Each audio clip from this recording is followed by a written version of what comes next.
எல்லாருக்கும் வணக்கம். Welcome to தொரன்சா.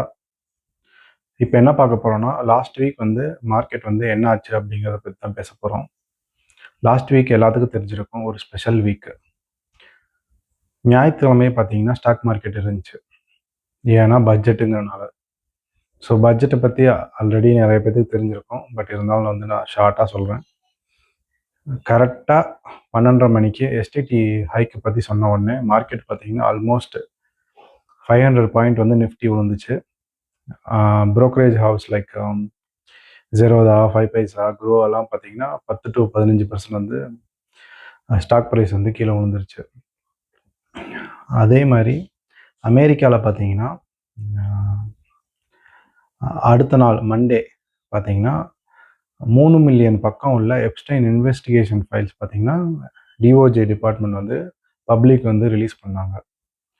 So Monday வந்து இந்தியா ஸ்டாக் மார்க்கெட் வந்து ப்ரீவியஸ் டே பட்ஜெட்டோட நியூஸை வந்து டைஜஸ்ட் பண்ணிட்டு ரேஞ்ச் பவுண்டில் தான் இருந்துச்சு. அதே டியூஸ்டே மார்னிங் பார்த்தீங்கன்னா India market Monday night global மார்க்கெட்டில் அந்த டெக் செல் ஆஃப்னால பயங்கரமாக வந்து அடி வாங்குச்சு. ஸோ யூஎஸில் பார்த்தீங்கன்னா ஆந்த்ரோபிக்கோட ஏஐ டூல்ஸ் வந்து ரிலீஸ் பண்ணாங்க. அதனால் பார்த்தீங்கன்னா சாஃப்ட்வேர் ஸ்டாக்ஸ் எல்லாமே பயங்கர அடி வாங்குச்சு. மைக்ரோசாஃப்ட் வந்து ஆல்மோஸ்ட் 5% வந்துடுச்சு. சேல்ஸ் ஃபோர்ஸ் எல்லாம் பயங்கர அடி. அது அப்படியே வந்து நிஃப்டியில் இருக்க ஐடி ஸ்டாக்ஸ் எல்லாத்துலேயும் வந்து செம்ம அடி. டிசிஎஸ், ஹெச்சிஎல், இன்ஃபோசிஸ், மஹேந்திரா எல்லாமே வந்து 5% மேலே வந்து ட்ராப் ஆச்சு. ஸோ ஓகே, அவ்வளோதான், மார்க்கெட் வந்து முடிஞ்சிடுச்சு அப்படின்னு நினச்சிட்டு இருந்தா பிப்ரவரி 3 பார்த்தீங்கன்னா டக்குன்னு மேபி அந்த ஃபைல்ஸ் வந்து ரிலீஸ் ஆனதை மறைக்கிறதுக்காக பண்ணாங்களா என்னன்னு தெரியல.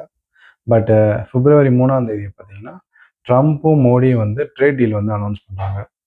ஸோ ட்ரேடு டாரிஃப் பார்த்தீங்கன்னா 50%லேருந்து 18% வரைக்கும் கம்மி பண்ணிட்டாங்க. அதை சொன்ன உடனே மார்க்கெட் பார்த்தீங்கன்னா பிரம்மாண்ட ரேலி. ஸோ ஆல்மோஸ்ட் 5% வந்து மார்க்கெட் ஸ்டார்ட் பண்ண உடனே குப்புன்னு தூக்கிடுச்சு. ஆல்மோஸ்ட் 20 லட்சம் கோடி வந்து வெல்த் வந்து ஜென்ரேட் ஆகிருக்கு அந்த ஒரு ஸ்பைக்கில். ஸோ யாரெல்லாம் வந்து டெக்னிக்கல் இதெல்லாம் பார்த்துட்டு ஓகே மார்க்கெட் கீழே போயிடுச்சு அப்படின்னு ஹோல்ட் பண்ணவங்க, இல்லை பிடிஎஸ்டி பண்ணவங்க எல்லாத்துக்கும் பார்த்தீங்கன்னா செம்ம அடி விழுந்துருக்கும். ஸோ அப்படி ஏதாவது அடி வாங்கியிருந்தீங்க அப்படின்னா, ஸோ எப்பயுமே வந்து டெக்னிக்கல் மட்டும் பார்க்காம ஏன் வந்து இந்த மேக்ரோ எக்கனாமிக்ஸு, குளோபல் நியூஸ்லாம் ஏன் பார்க்குறோம் அப்படின்னு ஒரு லெசனை வந்து நீங்கள் லேர்ன் பண்ணியிருப்பீங்க. ஸோ கஷ்டமான லெசன் தான். ஸோ ஓகே, அடுத்து பார்த்தீங்கன்னா அந்த ட்ரேட் டீலில் பார்த்தீங்கன்னா நிறைய டாபிக்ஸ் வந்து டிஸ்கஸ் பண்ணியிருந்தாங்க. யூஸ்வலாக பார்த்தீங்கன்னா நம்ம எனர்ஜி டீல் ஆல்மோஸ்ட் வந்து 5 பில்லியன் வந்து டிரான்சாக்ஷன் நடக்க போகுது அப்படின்னு சொல்லியிருந்தாங்க. ஸோ யூஸ்வலாக பார்த்தீங்கன்னா இந்த data related, oil related, energy consumption related ஐட்டம்லாம் வந்து பயங்கரமாக இருக்கும் அப்படின்னு எதிர்பார்க்குறோம். ஸோ ஓகே, அது வந்து ஜஸ்ட்டு சைன்லாம் பண்ணல, ஜஸ்ட் ஓவரலாக சொன்னதுக்கே மார்க்கெட் எங்கேயோ போயிடுச்சு. ஓகே, இது வந்து ஒரு லேர்னிங். அடுத்து பார்த்தீங்கன்னா பிப்ரவரி 4 5 ஸ்டாக் டெலிவரி வாங்கினவங்களுக்கெல்லாம் பார்த்தீங்கன்னா ஸ்டாக்கே வந்து கிரெடிட் ஆகலை. என்னன்னு கேட்டால் என்எஸ்டிஎல்ல வந்து ஒரு பெரிய கிளிச்சு. ஸோ என்எஸ்டிஎல் டு சிடிஎஸ்எல் எதுக்குமே வந்து ஷேர் வந்து பிரிட்ஜ் ஆகவே இல்லை. ஸோ யார் அக்கௌண்ட்லேயுமே காமிச்சிருக்காது. ஸோ அதுக்காக பயப்படாதீங்க. மண்டே வந்து மோஸ்ட்லி வந்து இந்த ப்ராப்ளம் வந்து சால்வ் ஆயிரும். ஸோ யாரும் வந்து